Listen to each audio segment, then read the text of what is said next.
project page. Thus far, for the outreach and the public notices specifically, we have mailed approximately 150 notification letters to properties within the region of this project. As of today, only 6 of those letters have been returned as non-deliverable. In addition to those letters, our city media team has aggressively advertised this project and put out news alerts, messaging. It's been within our city manager's updates. For public meetings on September 24th, this project was presented to the City of Malibu Public Works Commission. And today, October 22nd, it is our first community meeting. We have collaborated with California State Parks, the Los Angeles County Sheriff's Department, and Fire Department, specifically Fire Station 99, located near Encino Canyon Road. And located on the city's website is our project page. If you visit www.malibucity.org/roundabouts, on our project page you'll find a public comment form where you can to continue updating those within the project region. We anticipate holding another in-person community meeting regarding this project in November. That date is still to be determined, and once it is determined, that will also be advertised. We anticipate also going to Planning Commission in December of 2025. Next slide, please. For our next steps, we will be going through the permitting project with the Caltrans District 7 team, as well as our own City of Malibu Coastal Development permitting approval. Once we've received our approvals, we will be going into construction, which we anticipate to begin January or February of 2026. We anticipate a construction period of approximately 90 days, with construction being completed around March or April of 2026. Now again, this is a quick build pilot project. The materials that we're going to be using, just as easy as it is to construct, it would be just as easy to remove at the end of this project. After construction, we'll begin the pilot duration. The pilot duration is anticipated to be between 12 to 15 months. And within this 12 to 15 months, we will be conducting a series of safety and operational assessments. And I'd also like to note that prior to construction, we will be performing a pre-safety and operational assessments, and then post-construction, we will have the series of safety and operational assessments in which we will be measuring the success of this program and its ability to achieve the goals that we had set out for. With it, we'll be collecting and tracking the data. We will be collaborating with the Sheriff's and Fire Department. We will be collaborating with CHP, our partners at Caltrans, and then also in the safety and operational assessments, we'll be looking to hear from the public as well. After the 12 to 15 months, the pilot roundabouts will be removed, and a pilot determination in which we analyze the findings of the assessment will be conducted, in which we determine if we've been able to effectively achieve the goals through this solution. We would evaluate then a permanent solution. Next slide, please. With that, we're going to begin opening up the forum for questions. Now, prior to starting questions, I'd like to just go over a few housekeeping rules. We'd like to ask that for anyone who has questions, please raise your hand. Randy, our incredible senior management analyst, will be going through and unmuting each individual who has their hand raised with a question. We would like to limit each individual for the efficiency of time. We are limited on the amount of time that we have to 2 minutes. And we ask that if you have a question, or if there has been a question already answered, please refrain from repeating the same questions. We do want to get to everyone today. We want to hear from everyone. For those who may have statements, please visit www.MalibuCity.org/roundabouts to provide that statement that will be noted for the record. I want to stress that we want to hear questions related to this project specifically. Today's meeting is about the Pacific Coast Highway Quick Build Roundabout at El Matador and Encinal. We are not discussing other projects or other segments of the highway. It is just solely this project. So I think we are ready to begin. If individuals with questions would like to begin raising their hands.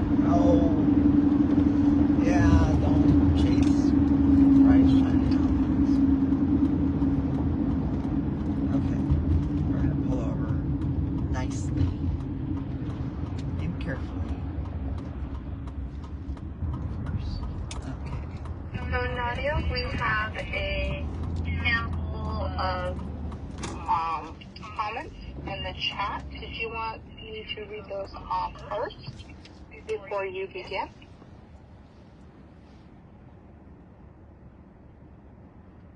Sure. Okay, we have Bill here who wrote, "You misoriented every map by 180 degrees, meaning if I wanted to orient my computer to the ground a half a mile from your project, I have to turn it upside down. We don't read maps that way. How many streetlights are there at Encinal, Canyon, PCH today? How many at Encinal? The reason that El Matador is a hazard is that the state of California created a park with no input from Malibu, and in fact tried to harm its thanks for Wallace. Now the state comes in and wants to make it worse, so we cannot evacuate, and our dark skies ordinance will be violated. Is the first set of comments we received from Bill. Thank you, Bill, for the comments. There was a question regarding the streetlights at Encinal, as well as the number of streetlights at El Matador. Travis, you could go ahead and chime in for this one, our Deputy Public Works Director, but I believe there are none at each of the locations. Travis, would that be correct? There is 0 at El Matador, there is 1 at Encinal. Thank you, Travis. Randy, could you proceed to the next question? So our next set of questions come from Kevin Keegan. First question, can Supervisor Horvath's team explain the funding from SD3 and LA Metro for PCH and Malibu, the priority and any relevant history for choosing to earmark the funding for PCH roundabout? Judge me to pause there. There's additional question.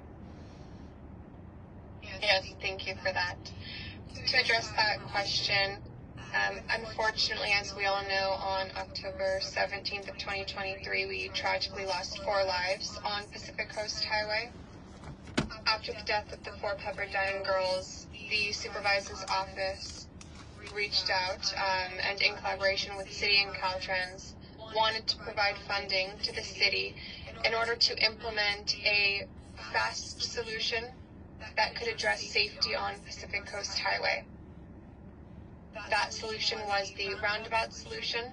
If we look at projects already initiated on the highway, we see that the east end of Pacific Coast Highway had several projects already initiated and in development, one being the signal synchronization project, which addressed congestion from John Tyler to Topanga Canyon. The west end of Pacific Coast Highway, however, had not had a project in development and had a very severe problem with unsafe speeds.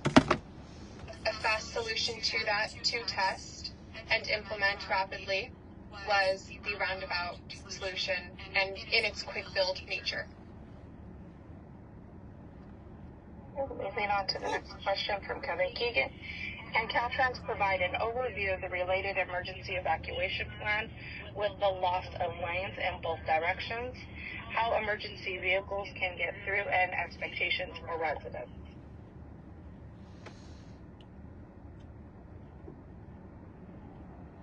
I believe when Kevin says the loss of lanes, he is referring to the lane drop that maintains between the two roundabouts and as you come out. For the evacuation plan, as I've stated, in our community outreach, we've done agency collaboration that included with the Sheriff's Department. It is all being worked out in that evacuations can be managed when there is a plan in place, and that involves all the agencies coming together to discuss that plan. So the emergency vehicles will be able to, well, I'm seeing it, sorry, you're discussing evacuation plans as well as emergency response. So I'll touch on the first. With the evacuation plans, yes, it can be managed. And then to address the second part being the emergency vehicles getting through. Again, these quick build roundabouts are designed in a manner in which emergency response vehicles can mount them if needed. And again, in our collaboration, we've discussed with Fire Station 99. They have not expressed concern regarding their response. In fact, they are in support of this project. So that is that. Randy, next question, please. Can Caltrans or the City of Malibu speak to the concerns that new parking along Pacific Coast Highway will lead to an increase in homelessness? For example, is there evidence to support this concern, or is this pilot project formalizing what visitors are already doing parking along PCH in those areas?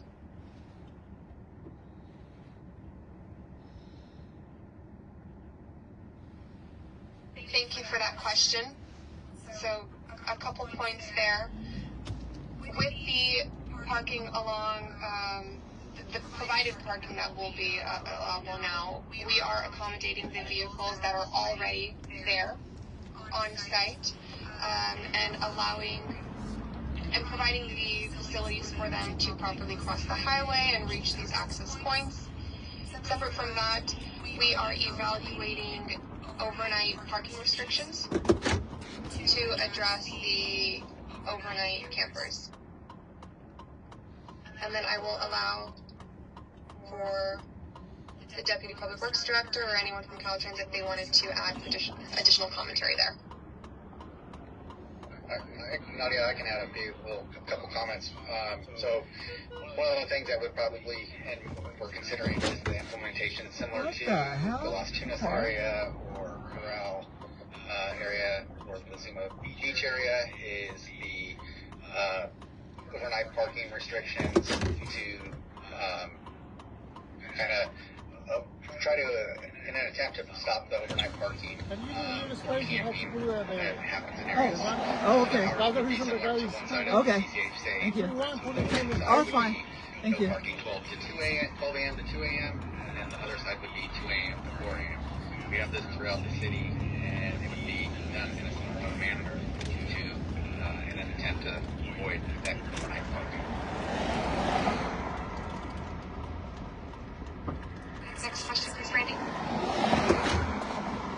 Next set of questions are coming from Stacia. Hello, and here, why is there in-person meeting?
get to the next question and I'll come back. Okay. What separates the roundabouts from the homes on PCH? This is from E. Oliver. Thank you. I can open that also to Kimberly Horn. Sean, if you'd like to discuss a little more on the design and how it remains separate. Yeah, as I mentioned, you're not disturbing outside of the existing paved area of the highway, so we're not encroaching further into open space adjacent. So we are staying 100% within the paved area that is there that defines the current roadway.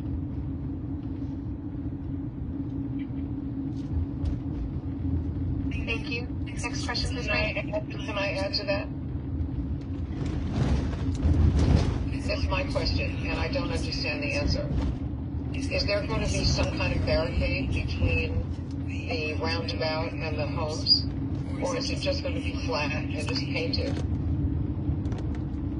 It would be flat. There would not be a barricade because the intent here is that as vehicles navigate the roundabout, they would remain within the bounds of the existing roadway. Okay, and what are the things that look like bricks in the schematic? What is that supposed to be? Is that just grass, or is that something you're adding? So, and is that raised or flat? That will be raised. Sean, if you would like to touch on that there. Yeah, that's just a small catching, but that catching indicates areas that are raised. So there's going to be raised areas on the outside of the lanes also? Yes. On the homes? Yes. And what will they look like? It's, right now, as it's proposed, it's AC dike backfilled with AC, with asphalt concrete, with pavement. So it's concrete that's going to be between the lanes and the houses?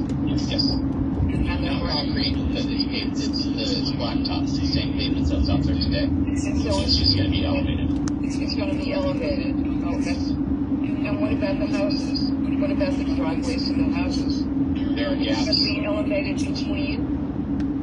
There are gaps to provide access to the existing driveways.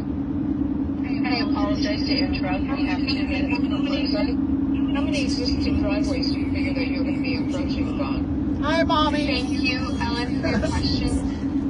For me, the efficiency of time and being able to hear from everyone. We do want to get to some additional questions from others who have been heard from. So I understand. But after this 25 years, this is the first we've heard of it. And I find it unconscionable that no one has. We get notices when there are races, when there are bicycle races, when there are people races. We get notices for everything else, but we never got a notice for this until last month. Agreed. You're more than welcome to contact us outside of this meeting with your specific question, and we will provide an answer to your specific question. We just wanted to have it more, talk more about the project and specific. So I've also had questions about the projects, which thank you for answering. And yes, Ellen, if you have additional questions, if you could please submit them to the chat, and we hope to get to them. I'll do that. Thank you. And I would like to note for everyone that although this project was recommended in 2015, it did not begin development or initiation of this project until May of 2025. So this year, we're talking May of this year, in which we went through an expedited design phase in collaboration with Caltrans and reached a point in which we had plans available to demonstrate to the public, and that is when the notifications then began. So this project had begun in May of 2025 this year. Sheree, did you have the data available for the previous question that was asked? I do. So the question was related to the number of collisions at these locations So between the two locations, there were a total of 16 collisions, 16 collisions. Normally the collisions are looked at over a 3-year period or a 5-year period. This 16 collisions are over a 3-year period between October 2021 to September 2024. And that's the latest information that we have available at this point in time.